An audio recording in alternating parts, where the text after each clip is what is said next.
Hello friends, welcome to my YouTube channel Commercians. आज हम करेंगे डबल एंट्री सिस्टम। ठीक है। इससे पहले आप सभी को रामनवमी की हार्दिक शुभकामनाएं। ठीक है। हमारा टॉपिक है आज का double entry system.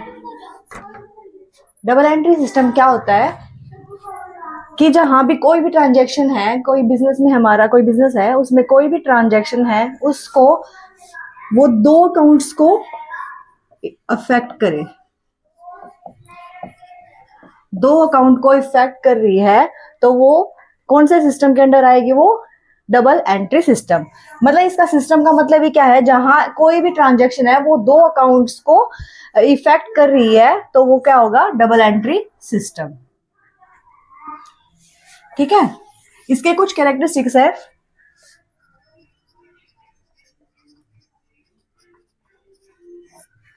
First is fact two accounts.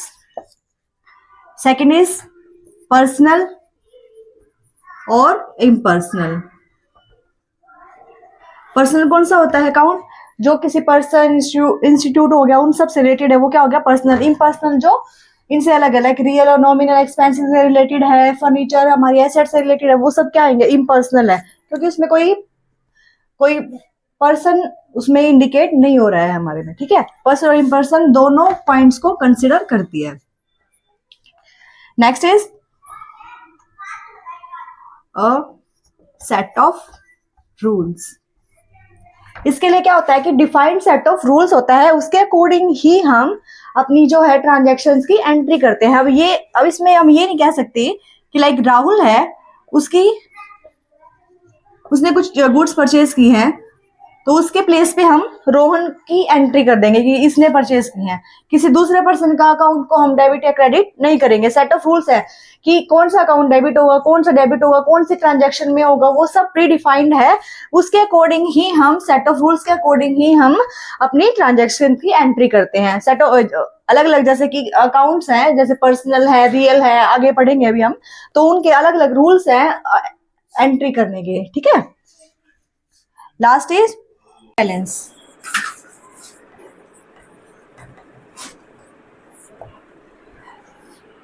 जो डबल एंट्री सिस्टम है, लाइक हमारी ट्रायल बैलेंस है, उसकी एक्यूरेसी को चेक करने में हेल्प करता है। कैसे? जैसे कोई भी ट्रांजैक्शन है, वो टू अकाउंट्स को इफेक्ट कर रही है, तो एक डेबिट होगा, उससे एक क्रेडिट होगा। ठीक है।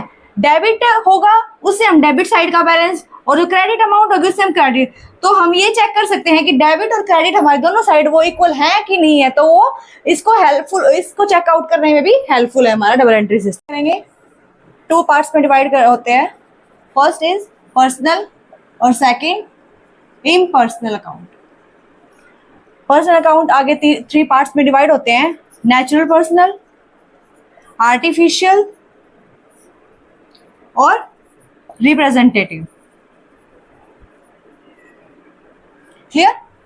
इम्पर्सनल है वो टू टाइप्स में डिवाइड होते हैं: रियल अकाउंट, रियल इम्पर्सनल और नॉमिनल।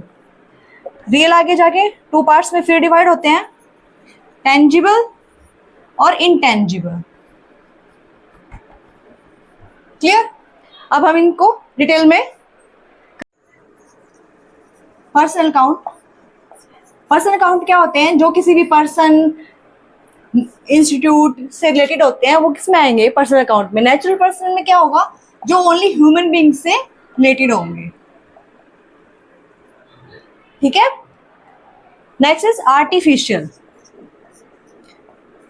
आर्टिफिशियल पर्सनल अकाउंट, इसमें क्या इंक्लूड होगा? लाइक फर्म्स हैं, कंपनी है, इंस्टीट्यूट हैं, बैंक्स हैं, गवर्नमेंट डिपार्टमेंट्स हैं, ये सब किस में इंक्लूड होगा?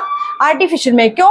क्योंकि लाइक कंपनी की डेफिनेशन में भी इंक्लूड है कि आर्टिफिशियल पर्सन है। क्यों है? क्योंकि कंपनी का हम कोई भी ट्रांजैक्शन करते हैं तो हम ये लिखते हैं कि उसका हेड कौन है, कि उसको उसके अकाउंट से तो डेबिट नहीं करते हम किसी भी अकाउंट को या क्रेडिट, तो कंपनी के नेम से, तो उसको आइडेंटिटी है एक, वो इन रियल ह्यूमन बीइंग तो नहीं है, लेकिन एज आर्टिफिशियल ह्यूमन बीइंग वो एक अपनी आइडेंटिटी को रिप्रेजेंट करता है, तो इसलिए हम उसको किस कैटेगरी में रखते हैं, आर्टिफिशियल पर्सनल अकाउंट में। Clear. Next is representative personal account. Employ और ग्रुप ऑफ एम्प्लॉयज को शो करने के लिए, ग्रुप लाइक हमने एम्प्लॉयज की सैलरी नहीं दी है, सैलरी ऑफ एम्प्लॉय हमने इस मंथ की नहीं दी है, तो हम उसको पर्टिकुलर एम्प्लॉय के नेम से तो नहीं करेंगे, इसकी भी हमने सैलरी पे नहीं की है, हम उसको कैसे शो करेंगे, like outstanding salary account.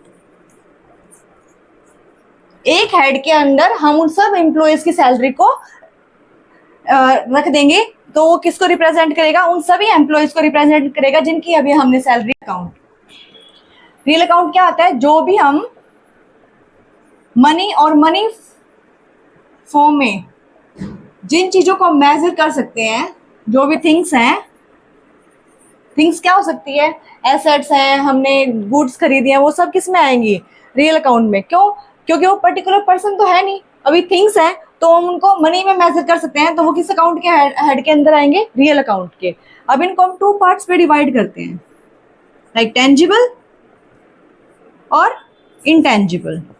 Tangible क्या होता है, जिनको हम टच कर सकते हैं, टचेबल है, वो किस में आएंगे, टेंजिबल में। क्या क्या हो सकता है, फर्नीचर, जिनको भी हम टच कर सकते हैं, हम अपने फर्म में यूज कर रहे हैं, वो सब, बिल्डिंग है, स्टॉक, ये सब किस में आएंगे, टेंजिबल रियल अकाउंट में। इनटेंजिबल में क्या क्या आ सकता है, लाइक हमारी फर्म की गुडविल है, ट्रेडमार्क है, कॉपीराइट्स हैं, वो सब किस में आएगा, इनटेंजिबल है। हम इनको टच नहीं कर सकते, लेकिन हम इनको मनी फॉर्म में मेजर कर सकते हैं कि हमारी फर्म की इतनी इतनी हमारी गुडविल है, तो उसके थ्रू हमारी अर्निंग्स है, तो उसको हम उसके थ्रू मेजर कर सकते हैं मनी फॉर्म में, लेकिन हम इसको टच नहीं कर सकते, तो इसकी हेड के अंदर आएगा ये इनटेंजिबल। क्लियर। इसके बाद आता है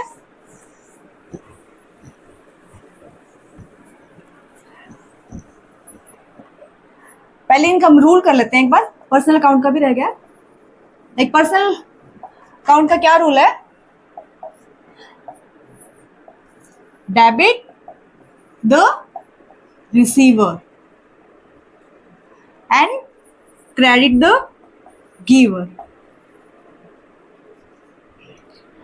जो भी हम कोई भी रिसीव करते हैं अमाउंट, तो उस अकाउंट को हम क्या करेंगे, डेबिट, और जिसके थ्रू पे कर रहे हैं उसको क्रेडिट। लाइक हमने पेड 20,000 टू हरी, तो अब हरी ने रिसीव किया अमाउंट, तो हम उसके अकाउंट को डेबिट करेंगे, like Hari account debit to cash account. Clear. अब है रियल अकाउंट का। रियल अकाउंट का क्या रूल होता है ट्रांजैक्शंस को रिकॉर्ड करने के लिए, डेबिट व्हाट कम्स इन,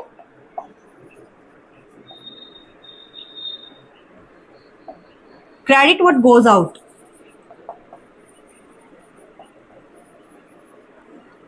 जो भी हम परचेज करके ला रहे हैं उसको अकाउंट को क्या करेंगे हम, डेबिट, और जो हमसे जा रहा है लाइक कैश जा रहेगा या फिर कोई और थिंग जो हमने सेल आउट की होगी, तो वो गुड्स होंगी, तो उनको हम क्या करेंगे, क्रेडिट। ठीक है। डेबिट, इसके लिए एग्जांपल लेते हैं, लाइक हमने फर्नीचर परचेज किया है 50,000, तो हम फर्नीचर अकाउंट को क्या करेंगे, डेबिट 50,000 से टू कैश अकाउंट, हमने कैश में पेमेंट की है टू कैश अकाउंट, तो हमने जो हमारे फर्म में चीज आई है उसको हमने क्या किया है, debit. Debit what comes in, हमारे फर्म में आ रही है। ठीक है। नॉमिनल अकाउंट, हमारे फर्म्स के जो भी इनकम या एक्सपेंसेस हैं वो सब किस हेड के अंडर आएंगे, नॉमिनल अकाउंट के। ठीक है। इसके लिए क्या रूल है, debit all expenses and losses,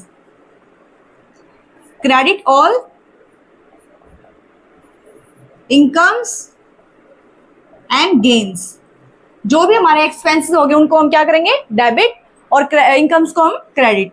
example से करते हैं, लाइक हमने सैलरी पे की है एम्प्लॉयज की, तो हम सैलरी अकाउंट को क्या करेंगे, debit to cash account.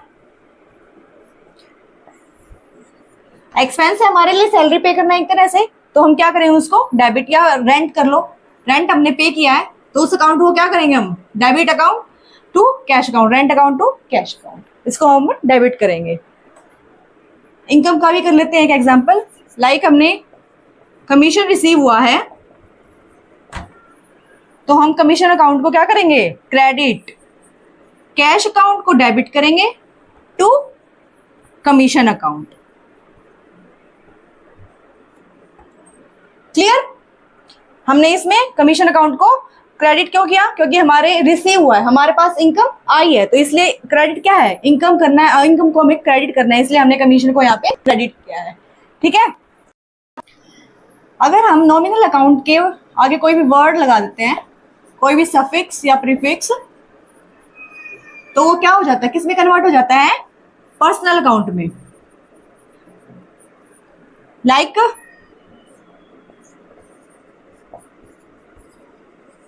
Outstanding commission.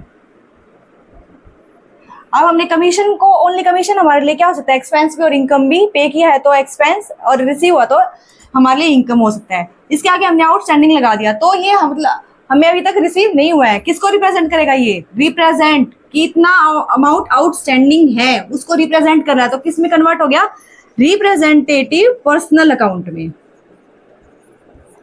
ठीक है, क्लियर? आज का हमारा टॉपिक इतना ही था। नेक्स्ट क्लास में हम कैश मेमोज एंड वाउचर करेंगे। Please like, share and subscribe my channel. Thank you.